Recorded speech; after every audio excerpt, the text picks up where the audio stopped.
ముసుగులు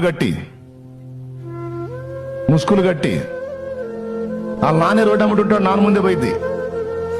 ఆయన అనుకుంటాడు మా అమ్మాయి కాలేజీలో బాగా చదువుతున్నాడు, పాప ఆడి ముందే పోయింది. పోతా ముందు చెప్పి అరే మా నాన్న ముసుకేసుకున్నాక పర్లేదు, గుర్తుపట్టాడు అనుకుంటా.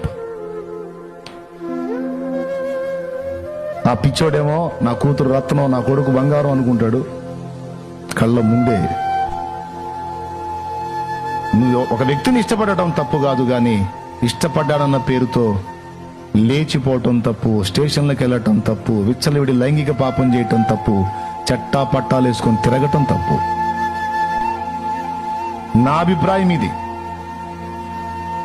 ఓపిక పట్టండి, చదువుకోండి, ఒక స్థాయికి రండి, మీరు నిలబడండి, చెరో రూపాయి సంపాదించుకునే పొజిషన్కి ఎదగండి. రేపు నీకు పుట్టే పిల్లల లైఫ్ బాగుంటుంది. మీరు ఆవేశపడి మీ ఆనందం కోసం అడుగులేస్తే రేపు నీకు పుట్టే బిడ్డలు దెబ్బతింటారు, వాళ్ళ లైఫ్ కొలాప్స్ అయిపోయింది. చదువుకున్న వాళ్ళు సంస్కారం లేకుండా ప్రవర్తించొద్దు, సంస్కారం కలిగి నడుచుకోండి అనేది నా సలహా.